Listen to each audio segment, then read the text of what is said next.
जय श्री माताजी. श्रीमाताईंना अगदी भक्तिपूर्वक नमस्कार करून आपले दोन्ही हात श्रीमातांच्याकडे.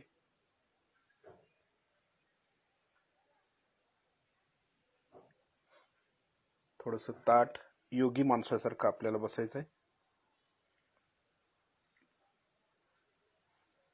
श्रीमाताईंना पाहायचंय भक्तिपूर्वक आणि लक्ष हाताच्या बोटांच्या वरती.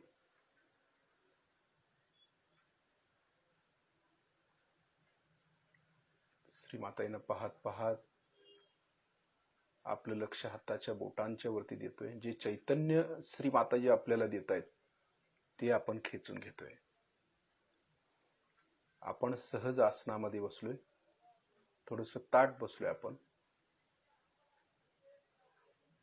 जसं शिव कायम ध्यानामध्ये असतात तशा पद्धतीनं आपण श्रीमातांच्या समोर बसलोय. जे शिवतत्व श्रीमातांनी आपल्याला दिलेलं आहे त्या पद्धतीनंच आपण बसलं पाहिजे. त्या तत्वाप्रमाणेच आपलं आचरण असायला पाहिजे. शिवांची जी मूर्ती आपण पाहतोय ती फक्त पूजेसाठी नाही आहे. योगी लोकांनी जे काल्पनिक पद्धतीने जे काढलेलं आहे, चित्र काढलेलं आहे किंवा मूर्ती स्थापन केलेली आहे, तिचं फक्त आपण पूजन करतो.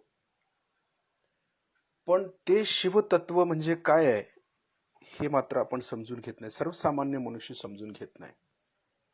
त्यांनाही कळत नाही. ही शिवांची मूर्ती अगदी मनोहारी वाटते. बघता क्षणीच आपण आपल्या हृदयामध्ये भक्तीचा भाव उमटतो. अशी ही शिवांची मूर्ती आहे. कुणी जरी श्रीमाताई शिवस्वरूपात जरी असल्या तरी देखील त्यांचं मनोहारी रूप आपण बघतो त्यावेळेला आपल्याला ते अगदी आल्हाददायक वाटतं. तसं शिवांची मूर्तीच तशी घडवलेली आहे योगी लोकांनी की त्यामध्ये सर्वजण आकर्षित व्हावेत. त्या मूर्तीला पाहून देखील आकर्षित व्हावेत. त्यांच्या जटा वाढलेल्या, त्यांच्या हातामध्ये त्रिशूळ, दुसरा हात अभय मुद्रेसारखा आशीर्वाद देणारा, गळ्यामध्ये नाग, सर्प, हातामध्ये सर्प, डोक्यावरती गंगा, कपाळावरती चंद्र, हे सगळं बघितल्यानंतर कोणाचंही भान हरपून जाणार आहे आणि आपणही त्या भक्तीमध्ये तल्लीन होण्याचा प्रयत्न करतो. असे कोणी नाही आहेत या जगामध्ये किंवा या भारतामध्ये की जे शिवभक्त नसतील. बऱ्यापैकी लोक शिवभक्त आहेत, शिवांची भक्ती करणारे आहेत. आणि अनादी कालापासून आपल्याला हे शिकवले की जी आपली कुलदेवता आणि कुलदेवी हे दोन आपल्यामध्ये मांडतात. कुलदेव आपल्यात असतोच, प्रत्येकाच्या घरामध्ये असतो. कुलदेव असतो आणि कुलदेवी पण असते. म्हणजे काय असतं ते तर शिव आणि शक्तीच आहेत ना. ते अनादी कालापासून आपण ते बघतोय की शिव आणि शक्ती सर्वांच्या मध्ये आहेत. ते म्हणजे सुरुवात शिवांच्या पासून आहे. शिव आणि त्यांची जी शक्ती आहे त्या शक्तीपासूनच सगळं निर्माण झालेलं आहे. आणि म्हणूनच जे शिवांचं जे आपण मूर्ती बघतो ना त्या मूर्तीमध्ये देखील जे तत्व आहे ते तत्व आपण सहज योग्याने अंगीकारलं पाहिजे. म्हणजे ते घेतलं पाहिजे तत्व. आता शिव कायम ध्यानामध्ये बसलेले आहेत असंच चित्र असतं कायम. त्यांच्या गळ्यामध्ये नाग असतो, ते कायम ध्यानस्थ असतात आणि त्यांच्या जटेतून गंगा वाहत असते. म्हणजे काय, याचा अर्थ काय आहे की आपण कायम त्या आत्मतत्वाला स्मरण केलं पाहिजे किंवा त्या आत्मतत्वाला जाणलं पाहिजे असं योगी लोकांचं मत होतं. मनुष्याचा जन्म कशासाठी झाला हे आपल्याला माहिती आहे. मनुष्य येतो, जन्मतो, पैसा सत्ता सगळं मिळवायचा प्रयत्न करतो, समाधानी राहायचा प्रयत्न करतो, सगळ्यामध्ये समाधान शोधतो, सुख शोधतो. पैशामध्ये सुख शोधतो, सत्तेमध्ये सुख शोधतो, परंतु हे शोधत असताना त्याचा शोध अपुराच राहतो ना, त्याला समाधान ही काही मिळतच नाही. आणि मिळणार तरी कसं, कारण त्याच्यामध्ये समाधान नाहीच आहे ना, पैशामध्ये नाही आहे, सत्तेमध्ये नाही आहे, कुठल्याही गोष्टीमध्ये समाधान मिळत नाही. मग कशामध्ये आपल्याला समाधान मिळणार आहे? तर मनुष्याला जोपर्यंत तो शिवतत्वामध्ये उतरत नाही किंवा शिवतत्वाची प्राप्ती करून घेत नाही, शिवांची प्राप्ती करून घेत नाही, आत्म्याची प्राप्ती करून घेत नाही, तोपर्यंत त्याचा शोध काही संपत नाही. म्हणूनच ह्या ऋषी मुनींनी, योगी लोकांना हे माहिती होतं की मनुष्याची बुद्धी जी आहे ती उलटी आहे, त्याला तसं समजणार नाही. म्हणून त्यांनी काय केलं की ह्या मूर्त्या तयार केल्या, आणि या मूर्त्यामधून तरी निदान मनुष्याला त्याच्या बुद्धीमध्ये उजेड पडेल असं त्यांना वाटलं. म्हणून त्यांनी ह्या मूर्त्या त्यांची स्थापना केली की शिव, त्यांना जे अंतर्गत जे दिसलं, ते ध्यानामध्ये जे दिसलं, ध्यान करताना त्यांना जे दिसलं की शिव तत्व प्राप्त झाल्यानंतर काय होतं बरोबर, हे त्यांना ध्यानामध्ये दिसलं आणि त्याप्रमाणे त्यांनी ती मूर्ती बनवली. आणि आम्ही काय केलं, त्या मूर्तीच्या मागचं जे तत्व आहे ते न घेता आम्ही त्या मूर्तीमध्ये अडकलो. सर्वसामान्य माणसाचं असंच होतं. सर्वसामान्यच काय, आपण सहयोगी जरी असलो तरी आपल्या बाबतीत अशाच गोष्टी घडतात.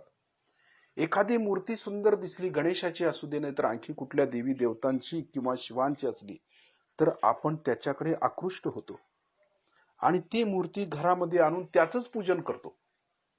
त्याच्या मागचं जे तत्व आहे ते आम्ही विसरून जातो, की या मागचं योगी ऋषी मुनींनी जे काय सांगितलं ते विसरून जातो आम्ही. जे आज आम्ही ते तत्व, त्याचा अभ्यास करून ते इतर साधकांना समजावून सांगायचं सोडून आम्ही स्वतःच त्या मूर्तीमध्ये अडकून जातो. हे आपलं ड्रॉबॅक म्हणा, किंवा आपल्याला हे लक्षात येत नाही की हे जे काही वरचं आकर्षण आहे परमेश्वराच्या बाबतीतलं, ते आपल्याला अगदी अधपतनाकडे घेऊन जातं खऱ्या अर्थानं. कारण माताईने आपल्याला सांगितले की मूर्ती म्हणजे सर्वस्व नाहीये, साकार म्हणजे सर्वस्व नाही आहे. म्हणून काही धर्मामध्ये निराकार पण परमेश्वराचा आहे ना. जसं मोमेडियन लोकांच्या मध्ये निराकार निर्गुण आहे, त्यांच्यामध्ये त्यांनी मूर्ती पूजेला मान्यता दिलेली नाही.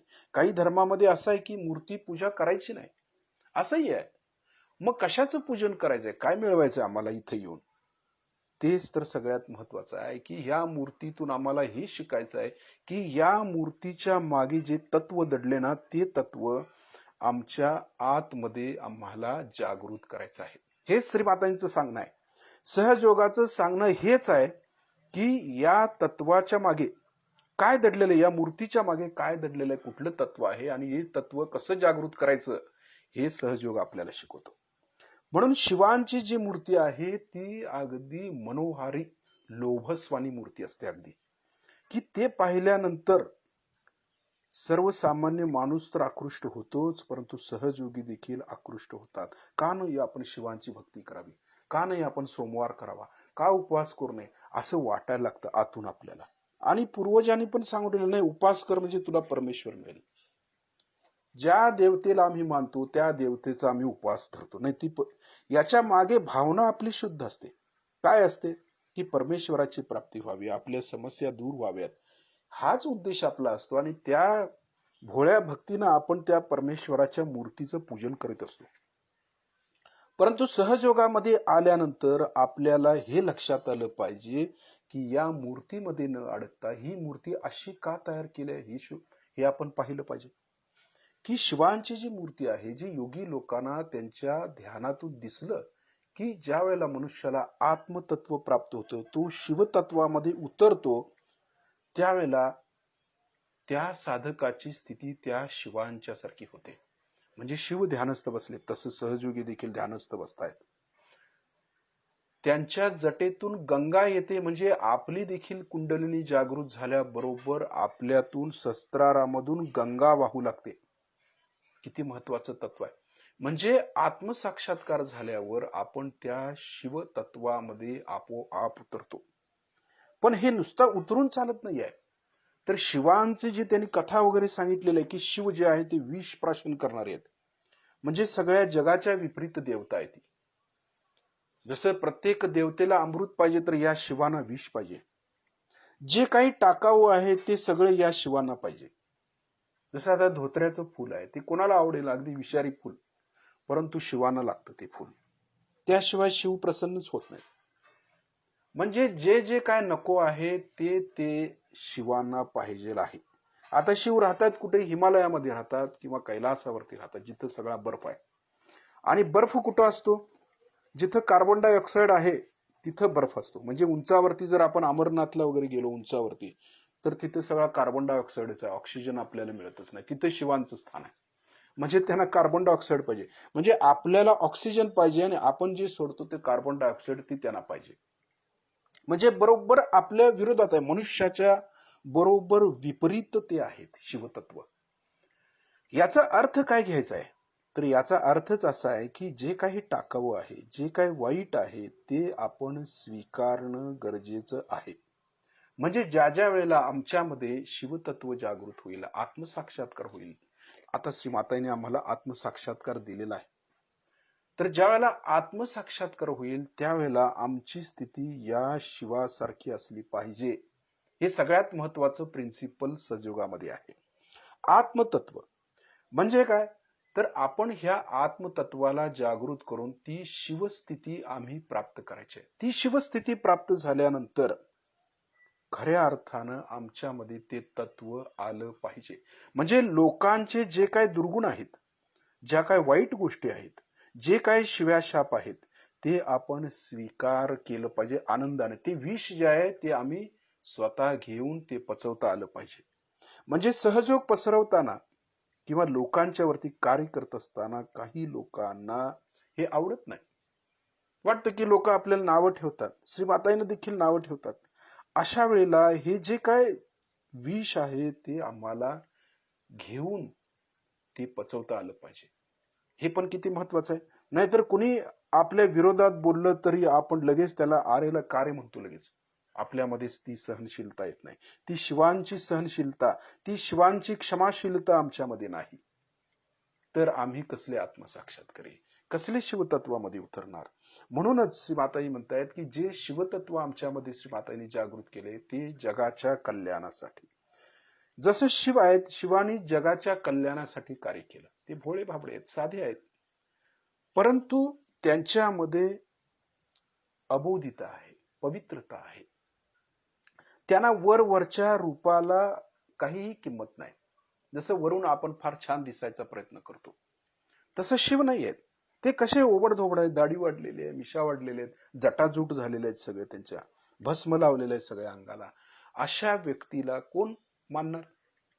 किंवा आपल्याला ते विभत्स रूप वाटतं, रौद्र रूप वाटतं काही वेळेला, की नाही बाबा शिवांच्या जवळ जाणं मुश्किल. परंतु शिवांचं योगी लोकांना हे सांगायचं होतं की शिवतत्व म्हणजे आतलं सौंदर्य पाहता आलं पाहिजे, आतला आनंद पाहता आला पाहिजे. म्हणजे बाह्यात जे काय आपल्याला दिसतंय ते आम्हाला नको आहे. जसं शरीराचं आकर्षण असतं आम्हाला बाह्यातून, जसं परमेश्वराचं शरीर आहे किंवा आणखी कोणा शरीर, ते बाह्यातलं जे आकर्षण आहे ते न जाता आम्ही आतमध्ये उतरलं पाहिजे. बाह्यातून आम्ही कुणीही असू, ब्रह्मा विष्णू आणखी कोणी व्यक्ती असेल, पण आतून शिवतत्व जे आहे, आत्मतत्व, ते सगळ्यांचं एकच आहे. म्हणून हे जे तत्व आहे हे तत्व आपण आतमध्ये आम्ही बाणवलं पाहिजे. शिवाना अगदी परिपूर्ण जाणीव करून घेतली पाहिजे. शिव म्हणजे काय आहे हे समजून घेणं गरजेचं आहे आम्हाला. नुसता त्याचं पूजन करून त्यांना प्राप्त करून आम्हाला त्यांची प्राप्ती होत नाही. आम्हाला असं वाटतं की शिवपिंडीवरती जाऊन अभिषेक केला किंवा शिवांच्या जर जप केला, ओम नमः शिवाय जर म्हटलो आम्ही 108 वेळा नाही 1000 वेळा जरी म्हटलं, तरी शिव काय प्रसन्न होत नाहीत. कारण ते कधीच प्रसन्न होणार नाहीत. कारण जोपर्यंत त्यांचं तत्व आम्ही आतमध्ये उतरून देत नाही तोपर्यंत त्या शिवांचं तत्व आमच्यामध्ये कधीही येणार नाही. ते कधीही आमच्यावरती प्रसन्न होणार नाहीत. कारण सगळ्यात महत्वाची आणि अवघड प्रसन्न होणारी देवता म्हणजे शिवतत्व आहे. पार्वतीला देखील शिव प्राप्त करण्यासाठी घोर तपश्चर्या करावी लागली. बघा, देवीला देखील त्यांची शक्ती आहे ती आदिशक्ती. पार्वती, परंतु तिला देखील शिवांची प्राप्ती करून घेण्यासाठी घोर तपश्चर्या करावी लागली. आणि आम्ही तर कुठल्या झाडाचा पाला. श्रीमाताईने आम्हाला आत्मसाक्षात्कार दिला, बरोबर आहे, जागृती दिली, परंतु त्या तत्वापर्यंत पोहोचवण्यासाठी किंवा पोहोचण्यासाठी जे काय आम्हाला कर्म करावं लागणार आहे, जी काही तपश्चर्या करावी लागणार आहे, त्या घोर तपश्चर्येसाठी आम्ही तयार आहोत का, हे बघणं गरजेचं आहे. आम्ही सजोगी सगळे सजोगी, परंतु शिवयोगी होण्यासाठी, ते तत्व प्राप्त करण्यासाठी ती तपश्चर्या आम्ही करू शकतो काय, हे महत्वाचं आहे. कारण ज्या शिवांनी या संसाराला क्षणात सोडलं, ते क्षणाचाही विचार करत नाहीत, विष प्राशन केलं, क्षणाचाही विचार केला नाही, जगत कल्याणासाठी जे जे काय कार्य करावं लागेल ते सर्व त्यांनी केलं. तसं आम्ही करू शकतो का? आम्हाला काही विष प्यायला श्रीमाताही सांगत नाहीयेत, परंतु दुसऱ्याचा क्रोध आम्ही सहन करू शकतो. ते विष दुसरा जर फडाफड बोलत असेल आपल्याला, किंवा दुसरा आपल्याला टाकून बोलून काहीतरी बोलत असेल, तरी आपण शांत चित्तानं ते जे विष तो आपल्या अंगावर टाकतोय ते आपण घेऊन, शोषून घेऊन ते पचवू शकतो का, हे पण किती महत्वाचं आहे. म्हणजे शिवतत्व श्रीमाताईने आमच्यामध्ये जागृत केलेलं आहे, ते दुसऱ्याच्या कल्याणासाठी केलेलं आहे. हे आम्ही विसरतो सहयोगी असून. आम्हाला याची जराही यत्किंचित कल्पना नसते की आम्ही सहयोगी म्हणून मिरवतो जगामध्ये, मी सहयोगी, मी बरं करणार, अमकं करणार, मी लीडर, अमकं तमकं. परंतु हे करत असताना ते जे श्रीमाताईने तत्व दिले ते आमच्यामध्ये आहे का? का आम्ही सर्वांना सांभाळून घेऊ शकतो? का आमच्यामध्ये दया आहे, प्रेम आहे, करुणा आहे इतर लोकांच्या बाबतीत? का आम्ही भांडखोर आहोत? आम्हाला क्रोध लगेच येतो? असं जर काय असेल तर आम्ही त्या तत्वापर्यंत पोहोचलोय की नाही आहे याचं आत्मपरीक्षण करून आपण स्वतःच पाहायचं आहे. म्हणजे श्रीमाताईने हे तत्व आमच्यामध्ये जागृत करण्यासाठी किती प्रयत्न केलेला आहे. ही कुंडलिनी शक्ती जागृत केली, पण बाकीची जी तपश्चर्या आहे ती मात्र आम्ही गांभीर्यानं करतो की नाही हे कुणी बघायचं आहे, हे आपणच बघितलं पाहिजे ना. ही तपश्चर्या जी आहे, ही तपश्चर्या जोपर्यंत आमच्या हातून होत नाही तोपर्यंत आम्ही त्या तत्वापर्यंत पोहोचत नाही. म्हणजे शिवतत्व किती अवघड काम आहे. आम्हाला वाटतं की आम्ही सहयोगी झालो, जरा हातामध्ये थंड वारं आलं, डोक्यामध्ये जरा गार झालं की आम्ही म्हणतो वाह, समाधान झालं आम्हाला. परंतु जे तत्व श्रीमातांना आम्हाला द्यायचं आहे त्या तत्वापर्यंत आम्ही का नाही पोहोचलो, हा विचार कोणी करायचा. का आम्ही हे तत्व आमच्या आतमध्ये रुजवलं नाही, का ते शिवतत्व आम्ही घेतलं नाही, का आम्ही इतर लोकांच्यातले विष आम्ही पचवू शकत नाही, का आम्ही इतर लोकांना आनंद देऊ शकत नाही. स्वतःही आनंदी राहायला पाहिजे आणि दुसऱ्यालाही आनंद दिला पाहिजे. हे जोपर्यंत आम्हाला समजत नाही तोपर्यंत आम्ही त्या तत्वामध्ये उतरलो असं होत नाही. म्हणून शिवतत्व जे श्रीमातांनी दिले, आत्मसाक्षात्कार जो दिलेला आहे तो दिवसागणिक आपला वाढत गेला पाहिजे. म्हणजे आज आम्हाला थोडी जाणीव झाली तर उद्या ह्याच्यापेक्षा पण सुंदर जाणीव झाली पाहिजे. क्षणाक्षणाला ही जाणीव आमची वाढत गेली पाहिजे. हे किती महत्वाचं आहे. म्हणूनच ध्यान करत असताना आम्ही शिवतत्व जे आहे ते पूर्णपणे प्रस्थापित कसं होईल, खरोखरच आमच्यामध्ये शिवतत्व आले की नाही हे आम्ही कसं बघायचं, कसं चेक करायचं आम्ही. तर यामध्ये त्यासाठीच प्रपंच सांगितलेला आहे श्रीमातांनी, की प्रपंच करत परमार्थ करायचे. तो कशासाठी? कारण प्रपंच करत असतानाच आपली शिवतत्वाची परीक्षा होणार आहे. ज्या शिवाला आम्ही मानतो, जे शिवतत्व आमच्या आतमध्ये श्रीमातांनी ठेवलेलं आहे ते तत्व जागृत झाले की नाही, आम्ही त्यामध्ये किती उतरलेलो आहोत हे प्रपंच केल्याशिवाय कळत नाही. म्हणजे हे जे प्रपंचाचा अग्नी आहे, जो यज्ञ पेटवलेला आहे, या यज्ञामध्ये आम्ही तावून सुलाखून जोपर्यंत बाहेर निघत नाही तोपर्यंत त्या शिवतत्वापर्यंत काही पोहोचत नाहीये. म्हणूनच प्रपंच करताना तावून सुलाखून आपण बाहेर निघायला पाहिजे. जो काही त्रास, जो काही ताप आहे संसारातला, जो काही ताप आहे तो आम्हाला घेता आला पाहिजे. त्याला तपस म्हणायचं. तपश्चर्या म्हणजे काय? तपस, की तो तापलेला असतो. कशाने तापतो? तर संसाराच्या तापाने तो तापला पाहिजे. आणि असा तापला पाहिजे म्हणजे ती तपश्चर्या अशी झाली पाहिजे की त्याला वाटलं पाहिजे नाही बाबा आता हा संसार नको, आम्ही त्या तत्वामध्ये आत्मतत्वच खरं आहे आणि त्यामध्ये तो उतरेल, म्हणून या संसाराच्या तापामध्ये तो तापला पाहिजे. म्हणूनच हा प्रपंच आम्हाला करायचा आहे. म्हणून श्री माताजी काय म्हणतात, हिमालयामध्ये जाऊन आम्हाला ते तत्व प्राप्त करता येत नाही. त्यासाठी आम्हाला संसारात राहूनच तप केलं पाहिजे. ते शिवतत्व आम्ही संसारात राहूनच मिळवलं पाहिजे आणि खऱ्या अर्थानं ते आम्हाला संसारात राहूनच मिळतं. आणि हे जे काही विष आहे ते संसारामध्ये कसं पिता येईल? हिमालयामध्ये जाऊन ते काय पिता येणार नाही. संसारामध्ये राहूनच आम्हाला कळलं पाहिजे की आम्ही क्रोध जिंकलाय की नाही, आमच्यामध्ये काम वासना आम्ही जिंकले की नाही, आम्ही ईर्षेला जिंकलोय की नाही. हे कधी कळणार आहे? जोपर्यंत आम्ही मानवामध्ये आमच्यामध्ये टक्कर होत नाही तोपर्यंत कळत नाही संसार करताना की आम्ही कशाला जिंकलेलो आहे. म्हणूनच हा प्रपंच करत असताना त्या शिवतत्वामध्ये आम्ही उतरायचा आहे. तो जो काय आनंद श्री माताने आम्हाला दिलेला आहे तो आनंद आम्हाला इतरांना वाटता आला पाहिजे, तरच खऱ्या अर्थानं आम्ही शिवतत्व. शिवतत्वाचा दुसरा एक प्रकार असा आहे की आम्ही काय करतो की निगेटिव्हिटी आली की आम्ही त्यापासून लांब जायचा प्रयत्न करतो.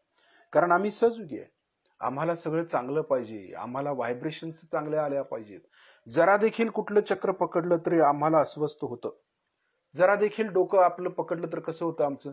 कासावीस होतो आम्ही. नको बाबा ह्या व्यक्तीमुळे आम्हाला त्रास व्हायला, ही व्यक्ती जवळ नको, आम्ही त्याला दूर लोटतो. परंतु शिवतत्वाचा दुसरा भाग असा आहे की जो ज्या व्यक्तीला त्रास होत असतो त्या व्यक्तीला अगोदर आपण जवळ घ्यायचं असतं. कधी पण कधी लक्षात ठेवायचं, खरोखर आपल्यामध्ये जर शिवतत्व जागृत असेल तर जी व्यक्ती निगेटिव्हिटी आहे त्याला अगोदर आपण जवळ घेऊन त्याला स्वच्छ करून त्याची कुंडलिनी शस्त्रामध्ये आणली पाहिजे आणि त्याचा जो त्रास रूपी विष आहे ते आपण घेतलं पाहिजे, स्वतः खेचून घेता आलं पाहिजे ती निगेटिव्हिटी. म्हणजे मग ते शिवतत्व आमच्यामध्ये आलं असं म्हणायला काय हरकत नाही. नाहीतर ते बघून पळून जाणारे जे साधक असतील ना त्याला काय कसले शिवतत्व, सहयोगी तर झाले परंतु शिवयोगी कुठे आहेत ते? मग हे कुणी स्वच्छ करायचं? श्रीमाताई जर असते आणि श्रीमाताई म्हटल्या, श्रीमाताईने जर साफ केलं नसतं, आई आहे ती, आईचंच कार्य आहे ना ही. मुलानं कितीही घाण केली तरी आई स्वच्छ करते. त्याप्रमाणे हे आईचं जे तत्व आहे ते शिवतत्व आहे. ते तत्व आमच्यामध्ये असेल तर आम्ही इतर साधकांच्यातील निगेटिव्हिटी रूपी विष खेचून घेतलं पाहिजे आणि त्याला स्वच्छ करून त्याची कुंडलिनी शस्त्राच्या वरती ठेवणं हे खरं म्हणजे शिवयोगाचं लक्षण आहे. आणि हे शिवयोगी आपल्याला असे तयार झाले पाहिजेत, हेच श्रीमातांना अपेक्षित आहे. म्हणूनच शिवतत्वाचा खरा अर्थ असा आहे की निगेटिव्हिटी जरी आली तरी ती आम्हाला खेचून घेतली पाहिजे. पॉझिटिव्हिटी तर सगळेच घेतात, अमृत तर सगळ्यांनाच पाहिजे, पण विष प्राशन करणारे योगी जे आहेत शिवयोगी, असे योगी आम्हाला बनायचं आहे. म्हणूनच शिवांच्या जवळ सगळे असतात बघा, यक्ष, किन्नर, भूत, खेत, राक्षस, देवता सगळे शिवांच्या जवळ आहेत. त्यांच्या लेखी सर्व सारखंच आहे ना. त्यांनी कधी मतभेद केलाय का? कशामध्ये भेद केलाय? त्यांना सगळं सारखंच आहे. त्यांनी राक्षसांना देखील वरदान दिलेलं आहे, कारण त्यांना वाटतं की त्यांची तपश्चर्या त्यांनी केली त्या योग्यतेचे आहे तर त्यांना वरदान दिलेलं आहे त्यांनी. म्हणजे हे तत्व जे आहे आमची दृष्टी देखील समदृष्टी असली पाहिजे. कालचा आलेला योगी जरी आम्हाला वाटलं की ना काल आलेल्याने आम्हाला शानपणा शिकवतो काय, असं आम्ही ज्यावेळी म्हणू त्यावेळेला आम्ही कुठेतरी चुकतोय त्या योगामध्ये. कालचा आलेला योगी देखील आमच्या लेखी आमच्या बरोबरचाच आहे तो. म्हणजे श्रीमातांच्या सारखा आहे की श्रीमातांना जसं सर्व लेकर सारखे आहेत ना तसंच आपण देखील त्याप्रमाणे आचरण ठेवलं पाहिजे. कुणी यामध्ये मोठा नाही, कुणी छोटा नाहीये, सगळे श्रीमातांना मुलं सगळी सारखी असतात. मग हे शिवतत्व जोपर्यंत आमच्यामध्ये येत नाही, समसमान समानता, की तोपर्यंत आमच्यामध्ये कधीही वाढ होत नाही. म्हणून खऱ्या शिवाला आपण प्राप्त करून घेण्यासाठीच ही ध्यानाच्या गहनतेत उतरायचं असतं. श्रीमातांना पाहत पाहत आपले डोळे आपण बंद करायचे.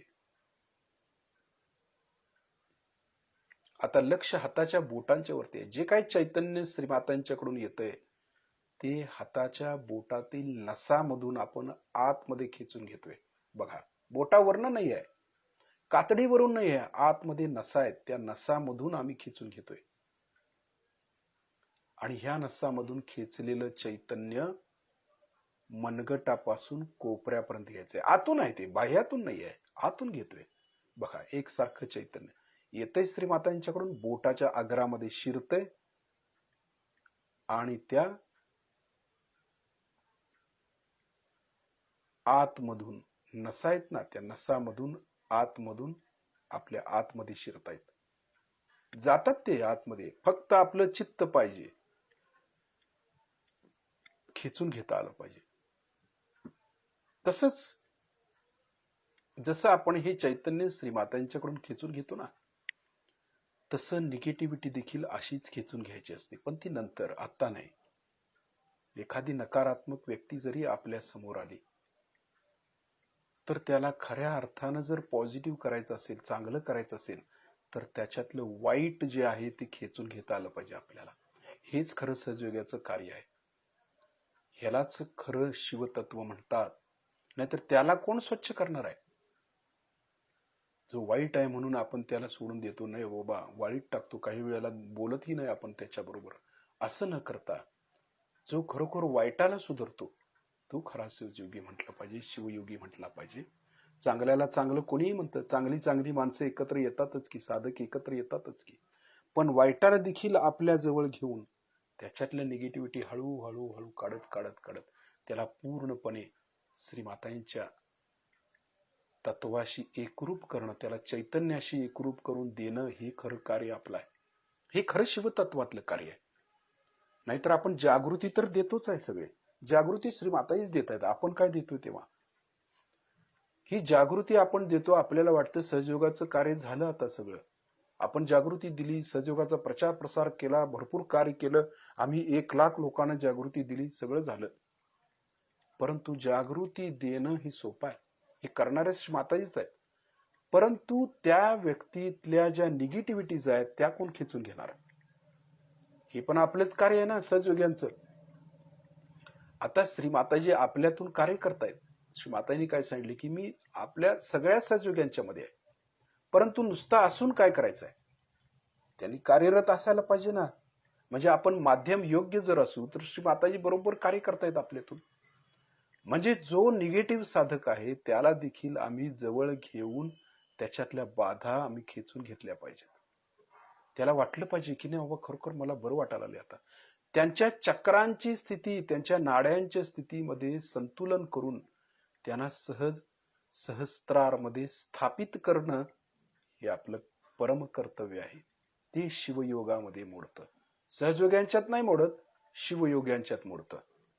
सहजयोगी भरपूर आहेत, परंतु शिवयोगी होणं अत्यंत गरजेचं आहे. इथून पुढच्या काळामध्ये आपण असं कधी म्हणायचं नाही की ही व्यक्ती निगेटिव्ह आहे त्याच्या नादाला लागायचं नाही.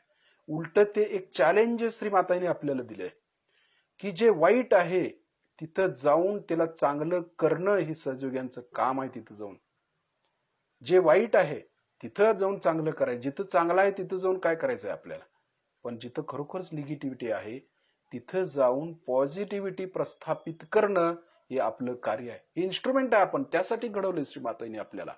इन्स्ट्रुमेंट कशासाठी असतं, माध्यम कशासाठी असतं की जी निगेटिव्हिटी आहे ती काढून टाकून पॉझिटिव्हिटी प्रस्थापित करणं, तिथं चैतन्य प्रस्थापित करणं, तिथं शिवतत्व देवी देवतांची स्थापना करणं ही सहजयोग्यांचं कार्य. ते बाकी कोणी करू शकत नाही. म्हणूनच श्रीमातांनी आपल्याला ही शक्ती दिलेली आहे.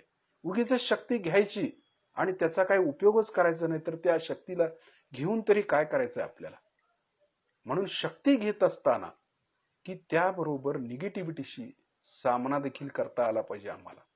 नाहीतर आम्ही भूत बघितली की पळून जातो, निगेटिव्हिटी जरा दिसली की अवा तिथं भूत दिसलं नको जायला, आपण घाबरतो लगेच. भूत आपल्याला घाबरली पाहिजेत. आपलं उलट होतं, आपण त्याला घाबरतो. चुकीचं आहे. निगेटिव्हिटीला घाबरता उपयोगाचं नाही. एवढी मोठी आई आपल्याला शक्ती देते, आपल्या पाठीशी आहे. जे तत्व, जे शक्ती स्वरूपा चैतन्याच्या रूपात आपल्या आतमध्ये आहे, विद्यमान आहे, हे असताना आम्ही घाबरतो का? हे न घाबरता आम्ही त्या भूताला देखील पळवून लावलं पाहिजे आमच्या चैतन्याच्या शक्तीनं.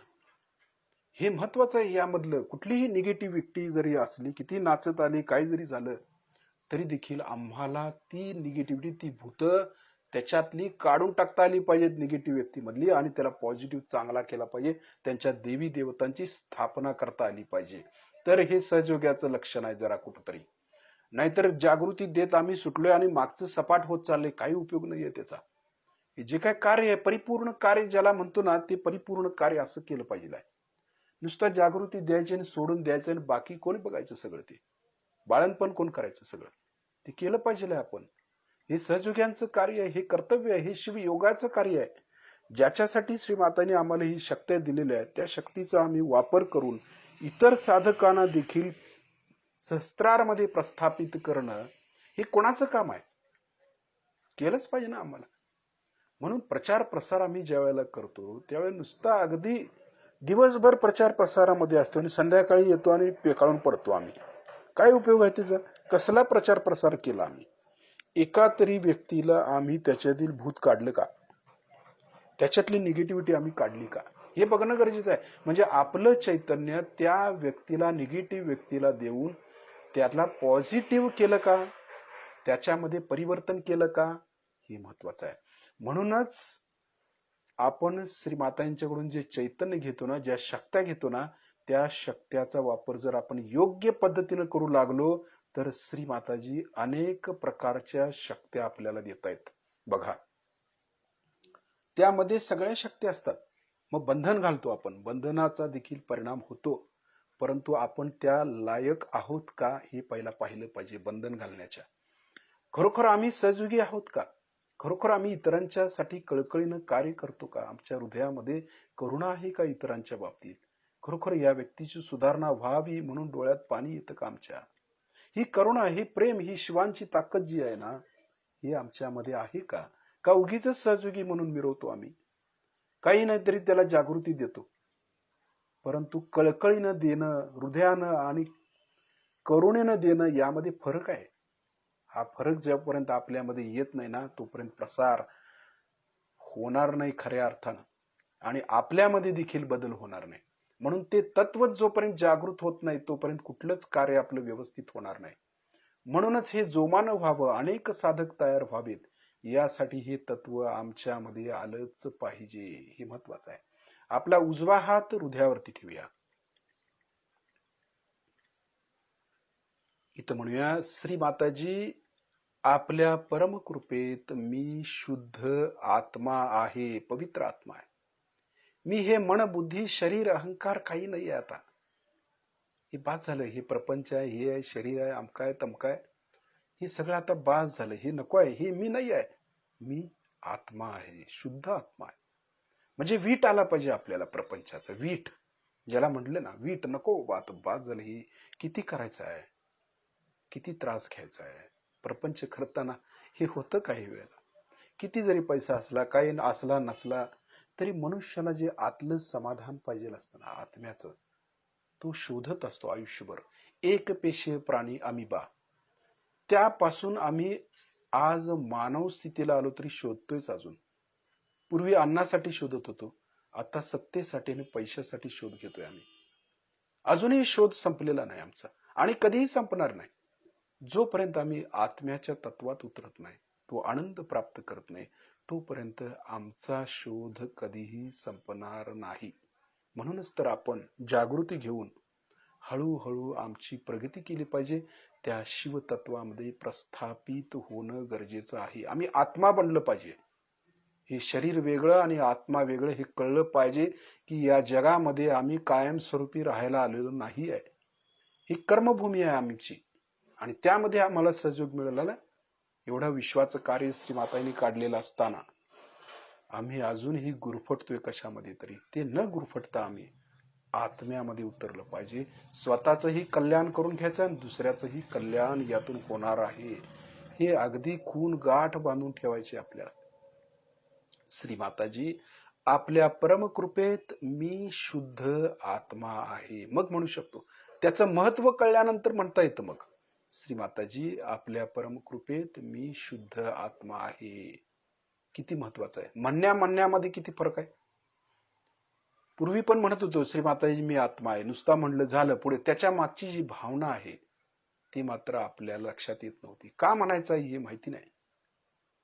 जोपर्यंत हे तत्व आपल्यामध्ये येत नाही, प्रपंचामध्ये आपण अगदी पिळवटून जात नाही, तोपर्यंत त्याचं महत्व कळत नाही.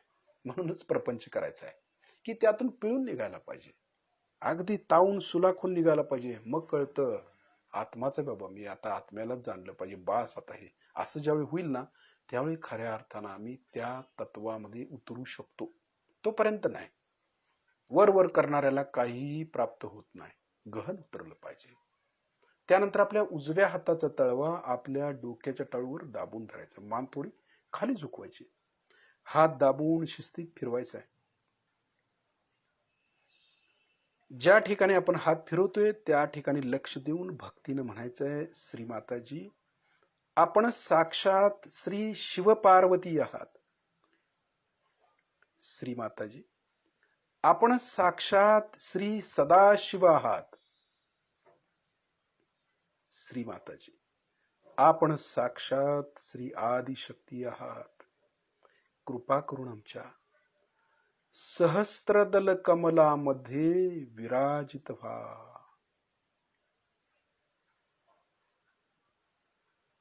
अगदी भक्तीनं आवाहन करतोय आपण त्यांना. आणि देवतेला आवाहन केलं की देवता विराजमान होत असते. म्हणून भक्तीनं करायचं कधी पण. त्यानंतर तो हात किंचित वरती उचलायचा, 7-8 इंच वर, थोडासा वर खाली मागे पुढे गोल फिरून बघायचंय. टाळूतून आपल्याला चैतन्य लहरी, गंगा लहरी म्हणा, गंगा उजव्या हाताच्या तळव्यावरती जाणवतं का? अगदी भक्तीनं केलं ना, ती गंगा जागृत होते, जी पावनी गंगा आहे. ती गंगा जी सगळ्यांना शुद्ध करणारी आहे, जी सगळ्यांच्यात पवित्रता देणारी आहे, जी कधीही कुणाशी भेदभाव न करणारी, पॉझिटिव्हिटी निगेटिव्हिटी याचा भेदभाव न करणारी, सर्वांना सामावून घेणारी ती गंगा, ती जागृत झाली का बघायची. हात खाली घेऊया. बघूया आता आपली कुंडलिनी शस्त्रार्थ भेदन करून वर आली का.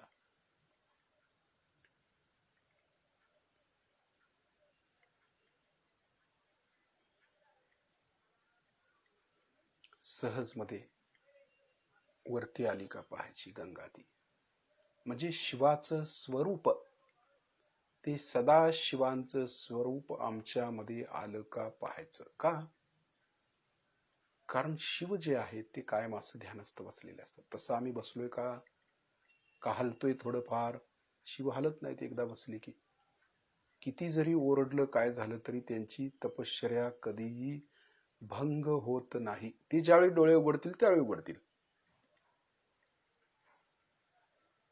तसं आपलं झालं पाहिजे. जे तत्व श्री माताने आम्हाला दिलेलं आहे ते शरीरापासूनच सुरुवात होते. आकारच आहे ना, आकारातूनच निराकारात उतरायचंय.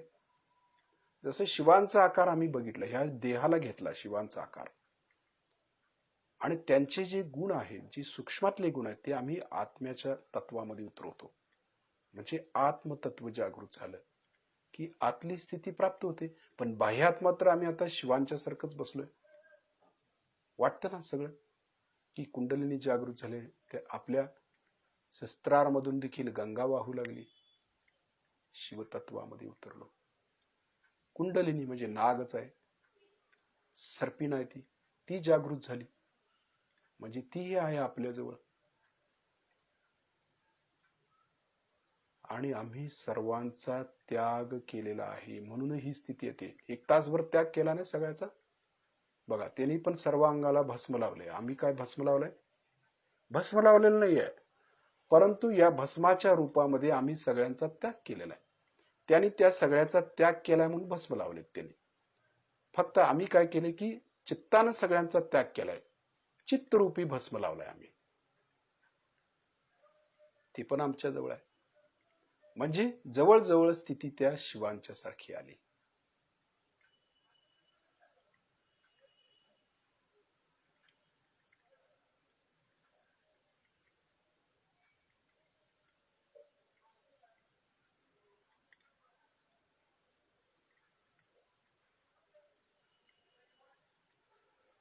शिव राहतात हृदयामध्ये, परंतु बसायची जागा त्यांची शस्त्रामध्ये आहे. आत्मा आहे ना ते. आणि डोळे ही त्यांची खिडकी आहे, त्यातून ते पाहत असतात सगळं. आत्म्याची खिडकी म्हणजे डोळे आहेत. आपल्या डोळ्यावरून समजेल की आम्ही आत्म्याच्या किती जवळ गेलो आहोत. भाव कळतात डोळ्यावरून. किती महत्वाचं आहे. आपल्या चेहऱ्यावरून कळतं की आपण कुठल्या अवस्थेमध्ये आहात. आपल्या डोळ्यावरून कळतं की आपण कुठल्या स्थितीमध्ये आहात. आपली कुंडलिनी कुठे आहे. का समजतं?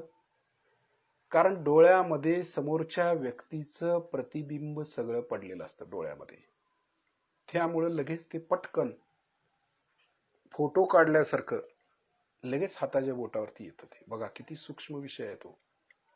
बघून व्हायब्रेशन्स लगे हाताच्या बोटावरती येतात. बघून म्हणजे त्याचं प्रिंट डोळ्यामध्ये होतं, डोळ्यातून लगेच मेंदूमध्ये आणि मेंदूतून ते आत्म्यापर्यंत जातं आणि लगेच चैतन्याद्वारे चेतनेद्वारे कळतं या व्यक्तीचं अमुक अमुक आहे.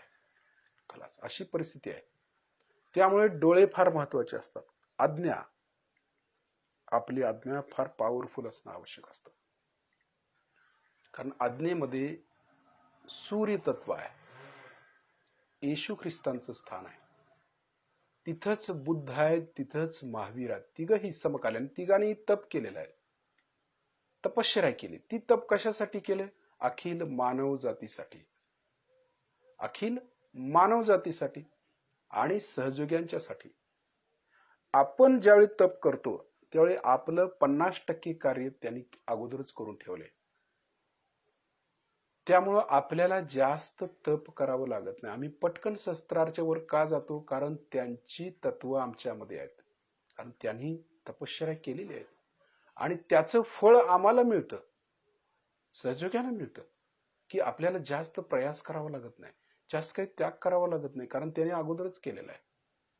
त्यामुळं आम्ही लगेच त्याग करू शकतो, काही करू शकतो, लगेच निर्विचार होऊ शकतो आणि लगेच शस्त्राच्या वर येऊ शकतो. कारण हे तिघांनी जे तप केले त्याचं हे फळ आहे. हे आपण लक्षात घेतलं पाहिजे की त्यांच्यामुळे आम्ही शस्त्रावर टिकून राहू शकतो. ते जर नसते, त्यांचं जर बलिदान त्यांनी दिलं नसतं तर आम्ही शस्त्राच्या वर कधीही जाऊ शकलो नसतो. त्यांचं बलिदान असं वाया जाऊ द्यायचं नाही आपल्याला. म्हणून त्यांना लक्षात घेतलं पाहिजे की त्यांचं जे काय त्यांनी आपल्या आईसाठी जे केले तसं आपणही आपल्या आईसाठी केलं पाहिजे. कर्तव्य जे श्रीमातांचं कार्य आहे तेच आपल्याला पुढे न्यायचं कार्य या शिवतत्वातून करायचं आहे. त्यांना नजरेसमोर घेऊन करायचं आहे. कारण जाता जाता एकदा शिवांच्या समोर सर्वांना यावं लागतं. हे फार महत्वाचं आहे. लक्ष शस्त्राच्या वर आहे, ते थोडंसं खाली आणायचं आहे आपल्याला ब्रह्मरंध्रामध्ये.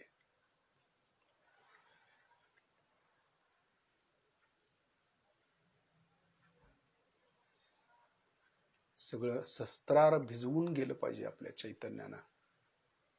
भिजलं पाहिजे शस्त्रार अक्षरशः. अशी स्थिती येते, गंगा आहे ती. आणि ती जागृत झाली भक्तीनं की त्याचा जो उमाळ आहे ना प्रचंड आहे. ते बसू देत नाही आपल्याला. किती आनंद येतो. निरानंद निरानंद. नको वाटतं सगळं. बस असंच बसत राहू. म्हणून शिव कायम ध्यानस्थ आहेत, कधीही उठत नाहीत ते ध्यानातून. संसारामध्ये नसतात ते. सगळं शक्तीवरती सोपवलेलं आहे त्याने. ते स्वतः ध्यान करत बसलेले असतात. ती स्थिती. म्हणून आदिशक्तीचा जो संसार आहे, प्रपंच, प्रपंच हा आदिशक्तीचा आहे आणि आत्मा जो आहे आत्मतत्व तो शिवांचा आहे. म्हणूनच आपल्याला प्रपंचही करायचा आणि परमार्थही करायचा आहे, हे लक्षात घेतलं पाहिजे आपण. म्हणूनच प्रपंचामध्ये जे त्रास होतात ना ते याच्यासाठी की आम्ही त्या शिवतत्वामध्ये उतरावं, यासाठी तो त्रास होत असतो आपल्याला. आपल्याला वाटतं की आम्ही एवढा सहयोग करतो, त्रास का होतो? याचं कारण असं आहे की आम्ही त्यामध्ये तापून निघावं आणि त्या शिवतत्वामध्ये उतरावं असं आदिशक्तीला वाटतं की आपल्या मुलाचा उद्धार व्हावा, त्याचं कल्याण व्हावं, तो कायम सदाशिवांच्या चरणाशी राहावा. म्हणूनच त्यांना त्रास होत असतो. हे आपण लक्षात घेऊनच त्या तत्वामध्ये उतरायचं असतं. हेच खरं शिवतत्व आहे. सहस्त्रारातून खाली आज्ञेमध्ये येऊया. थोडीशी आज्ञा चक्रावली. सहस्त्रारच्या खाली येते, टाळच्या वर, सहज मध्ये.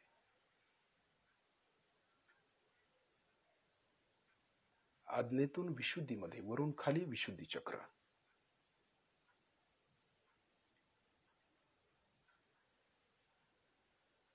विशुद्धीतून अनाहत, वरून खाली अनाहत. ही प्रत्येक चक्रावरती आपण चैतन्य पोहोचवायचं काम करतोय. ती देवता जागृत व्हावी, ते चक्र आपलं स्ट्रॉंग व्हावं, मजबूत व्हावं, म्हणून आपण खाली येत असतो. अनाहत मधून नाभीमध्ये यायचं खाली, वरून खाली लक्ष नाभीमध्ये, म्हणजे जोडलं गेलं की नाही ते नाभीशी. सहस्त्रार मधून ते विराटाशी जोडलं गेलं. विराटाशी जोडलं जायचंय आपल्याला. विराट वरतीच आहे. नाभीतून स्वादिष्ठान, वरून खाली स्वादिष्ठान. स्वादिष्ठान मधून मूलाधार, वरून खाली लक्ष मूलाधार. बघा किती महत्व आहे. श्री गणेशांच्या सारखं आपल्याला बनवलंय श्री माताजी.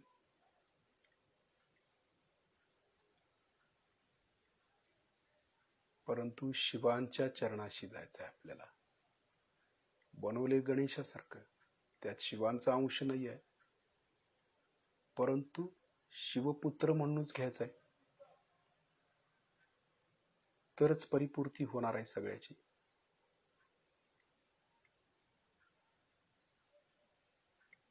श्री माताजी, आपण साक्षात श्री निर्मल गणेश आहात. शिवांची अबोधिता म्हणजेच गणेश. शिवांची अबोधिता म्हणजे श्री गणेश आहेत. ती त्यांची शक्ती आहे अबोधिती. ते जे भोळेपण आहे किंवा जी अबोधिता आहे, जी सरलता आहे, ते म्हणजे श्री गणेश. म्हणून गणेश पण फार महत्वाचे. ते पवित्रता, पावित्र्य आहे ते. कारण शिवांच्या मध्ये पावित्र्य आहे खूप, आणि ती पवित्रता आमच्यात आली पाहिजे, की सहयोग्यांच्यात आली पाहिजे. ते तत्व आमच्यामध्ये जागृत पाहिजे. मूर्तीत न अडकता आम्ही खऱ्या अर्थानं त्या चैतन्यामध्ये अडकलो तर खरं आपलं कल्याण होऊन जाईल. शिवभक्ती करत असताना आमच्या हृदयामध्ये आम्ही का करू नये, हृदयातले शिव का जागृत करू नये, ही भावना आमच्यामध्ये आली पाहिजे, की खऱ्या अर्थानं शिव जे आहेत ते हृदयातच आहेत, उमलतात ते. त्याचाही अनुभव घ्यायचा आहे आपल्याला. श्री गणेशजी, कृपा करून आमच्या मूलाधार शक्ती केंद्रावरती जागृत व्हा. श्री गणेशजी, कृपा करून आम्हाला अबोध बनवा, पवित्र बनवा, सूज्ञ बनवा. आपल्यासारखे शक्तिशाली बनवा. प्रचंड कार्य करण्याची ताकद द्या आम्हाला. ही ताकद आहे. हे देवी देवताच कार्य करत असतात. आपण फक्त माध्यम म्हणून उभं राहायचं असतं. तेच कार्य करतायत. काय विषाद आहे आपली आपण करायचं? काही नाही आपल्यामध्ये. आपण तर फक्त त्यांच्या चरणाशी राहायचं आहे. करणारे सगळे तेच आहेत. श्रीकृष्णाने महाभारत ज्यावेळेला सुरुवात झाली त्यावेळी श्रीकृष्णानेच जिंकले ना सगळं. श्रीकृष्णानेच सगळ्यांना मारलं. आपल्याला वाटलं अर्जुनाने मारलं सगळ्यांना. अर्जुन कोण मारणार? त्याच्या मागे जी ताकद होती श्रीकृष्णाची, त्याने फक्त ते करवून घेतलं. तसं श्री माताजी आपल्याकडून करवून घेत आहेत. आपण असं नाही म्हटलं पाहिजे की मी करतो हे. मीपणा नकोय आमच्यामध्ये. जसं गाढवावर एकदा येशू ख्रिस्त बसून चालले होते. सगळेजण येशू ख्रिस्ताला नमस्कार करत होते. त्या गाढवाला वाटलं आपल्यालाच सगळे नमस्कार करतायत, त्यामुळे तो जोरात पळू लागला. येशू ख्रिस्ताने काय केलं, त्याला सोडलं आणि ते उतरले. त्याबरोबर तो गाढवाचा मालक आला, त्या गाढवाला 2-4 हांडले त्याने घेऊन गेला त्याला. मग त्याला कळलं की आपण गाढवच आहे बाबा. तशातला आपला प्रकार आहे. आपल्याला चालवणारी शक्ती जी आहे ना, ती श्री माताजींची शक्ती आहे. आपल्याला उगीच वाटायला नको की हे सगळं मी करतोय, माझ्यामुळे होते, अमकं होते, तमकं. तसं काही सुद्धा नसतं. जो काय अहंकार आहे तो कायम आपण लक्षात ठेवायचं की करणारी शक्ती, करती धरती फक्त श्री माताजी आहे. चैतन्य करतं, त्यांचंच चैतन्य आपल्यामधून कार्य करत असतं. आपण फक्त पोकळ असायला पाहिजे, बासरी सारखं. म्हणजे कुठेतरी सूर उमटेल त्यातनं, ध्वनी. आणि तो ध्वनी म्हणजे गणेशाचाच टणात्कार. तेच गणेश तत्व. आणि जोपर्यंत गणेश तत्व जागृत होत नाही तोपर्यंत पोकळी निर्माण होत नाही. आणि पोकळी निर्माण झाली तरच त्या पोकळीमध्ये, त्या आकाश तत्वामध्ये आपण सामावून जाऊ शकतो. म्हणून गणेशाला महत्व आहे. मूलाधार मधून वरती थोडं स्वादिष्ठान मध्ये येऊया. पाठीच्या मणक्यातून शिस्तीत यायचं. जाणवलं पाहिजे ते वर या लागली बाबा कुंडली, तिचे धागे वरती येत आहेत, कळलं पाहिजे. स्वादिष्ठान मधून नाभीमध्ये यायचं हळूहळू.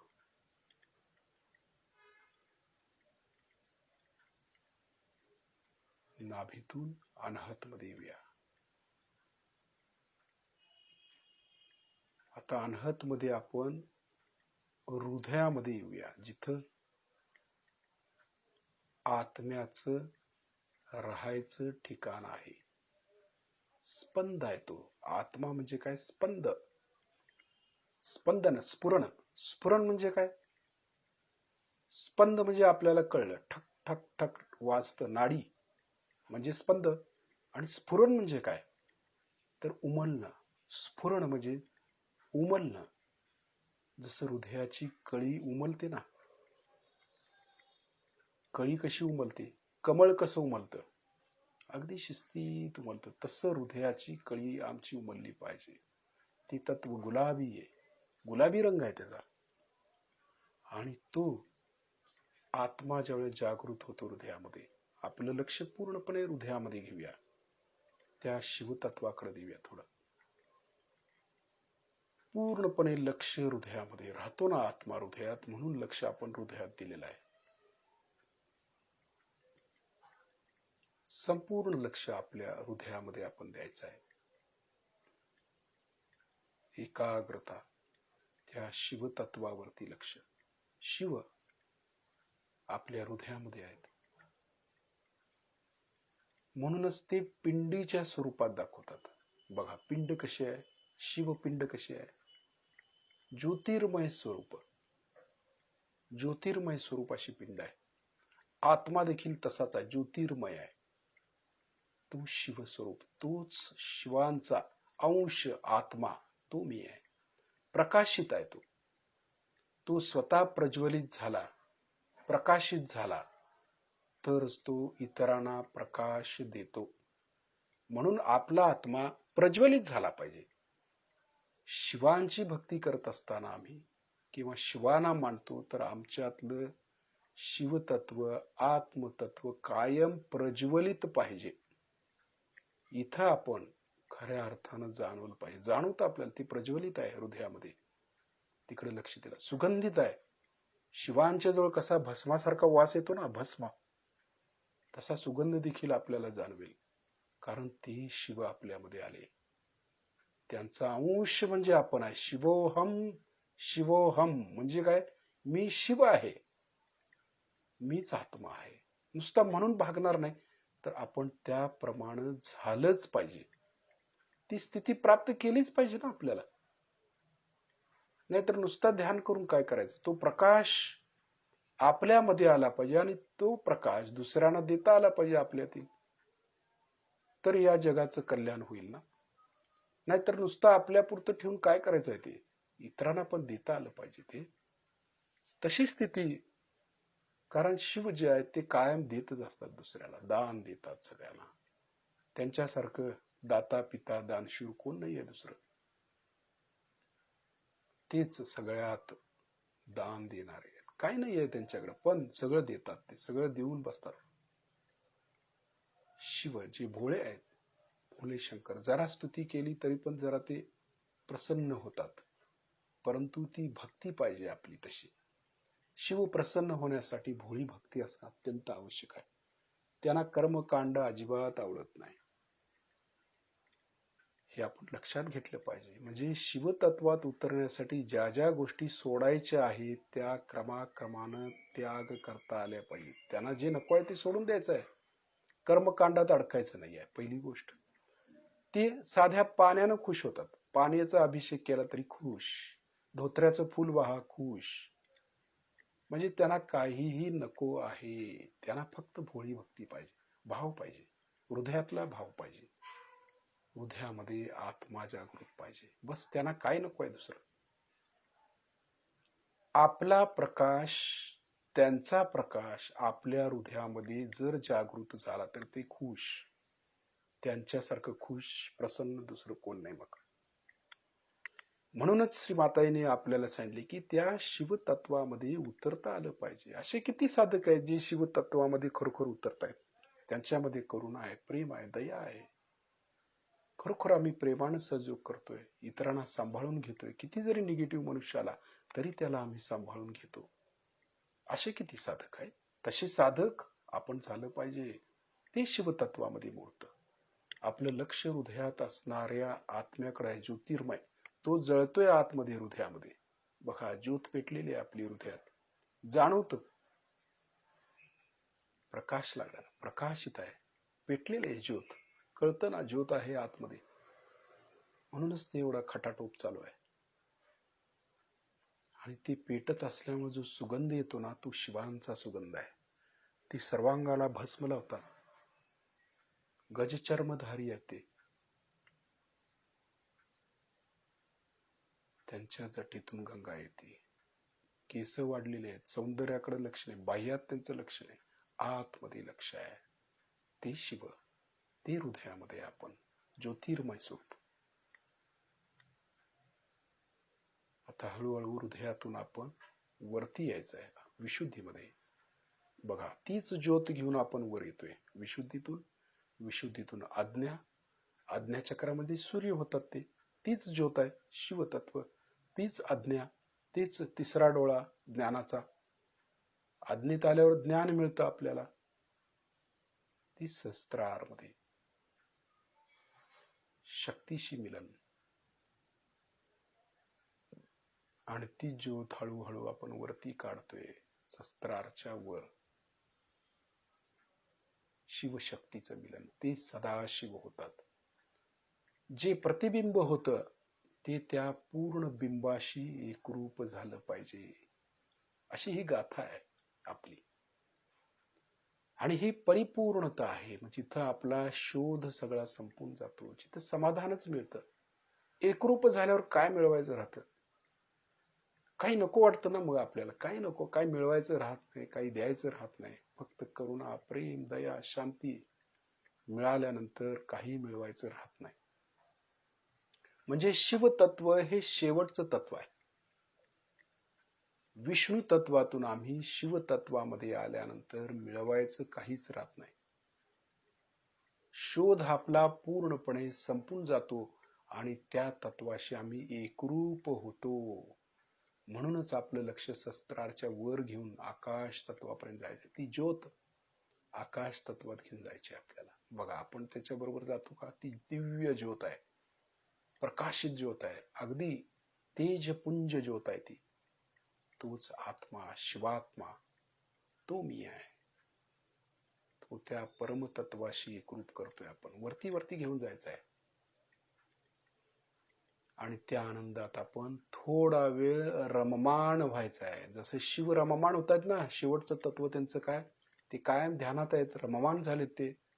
तसं रममाण व्हायचं आहे. 5 मिनिट फक्त त्या तत्वाशी एकरूप व्हायचं आहे.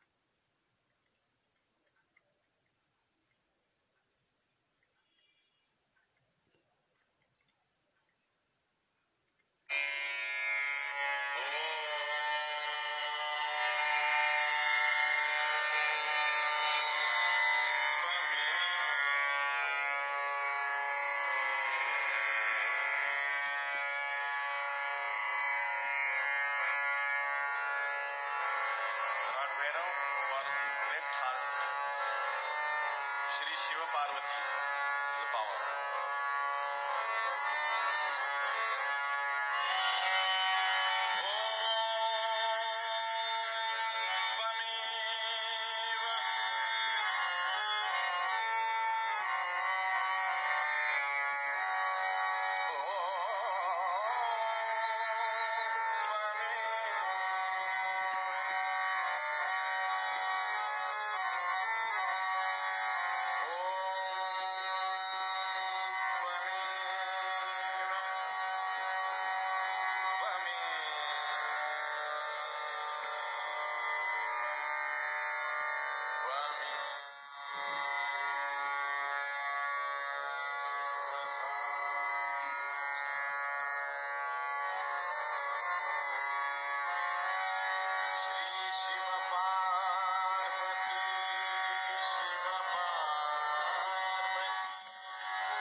Shankar,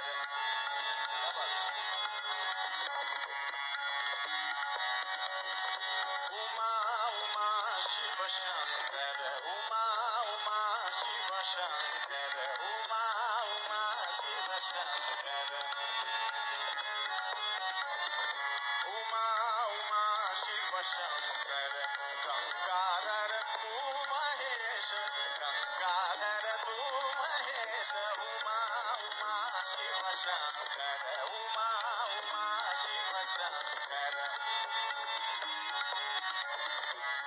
Uma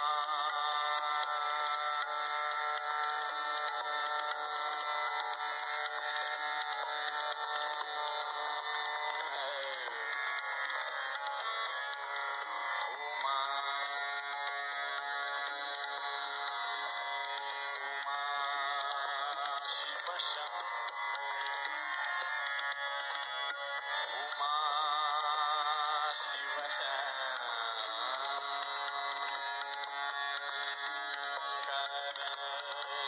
Shankar, Shiva Shankar, Shiva Shankar.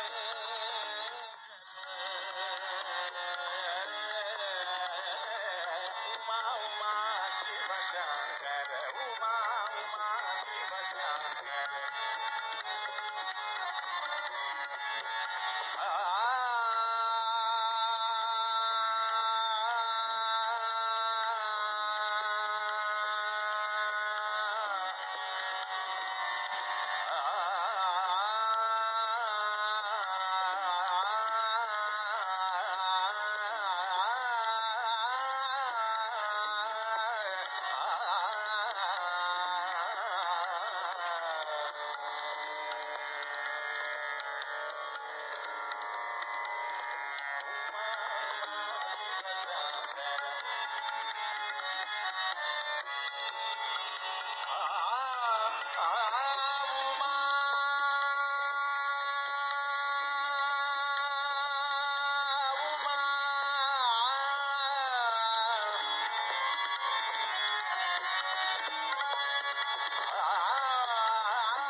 जटाधूत परमेश्वर जटाधूत महादेव जटाधूत महादेव दर्शन दो महादेव दर्शन दो महादेव महादेव महादेव दर्शन दो महादेव महादेव महादेव दर्शन दो महादेव महादेव महादेव उमा उमा शिव शंकर उमा उमा शिव शंकर उमा उमा शिव शंकर उमा उमा शिव शंकर उमा शिव शंकर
हळूहळू आपले डोळे आपण उघडायचे आहेत. श्रीमातेनं पाहायचं आहे. लक्ष शस्त्राच्या वरच ठेवायचं आहे आणि हाताच्या बोटांच्या वरती.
बघतोय आपण श्रीमाताईनं लक्ष हाताच्या बोटांच्या वरती आहे आणि चित्त शस्त्राच्या वरती.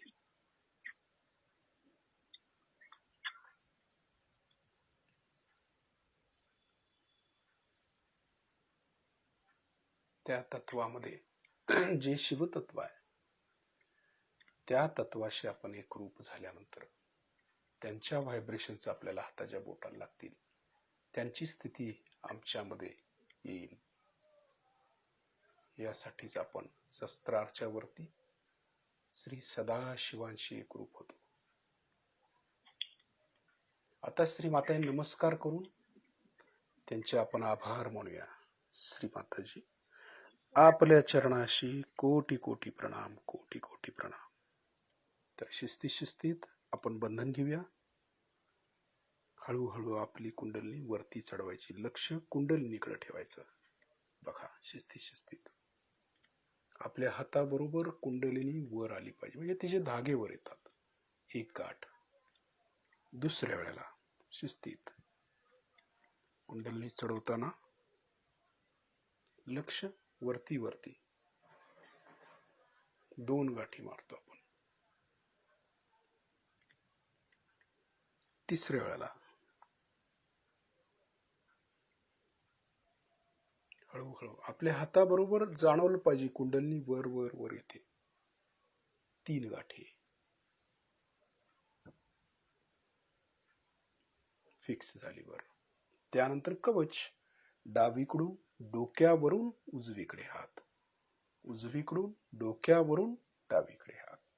लक्ष कवचाकडे द्यायचं. आता हे लिंग स्वरूपच झालं ना. आपण जे कवच घेतो हे शिवलिंगासारखंच आहे ना. हे शिवकवच आहे. श्रीमाताईंचं तर कवच आपल्या भोवती आहेच देवीचं, परंतु हे शिवकवच आपण आपल्या तपश्चर्येनं मिळवायचं असतं, प्राप्त करायचं असतं.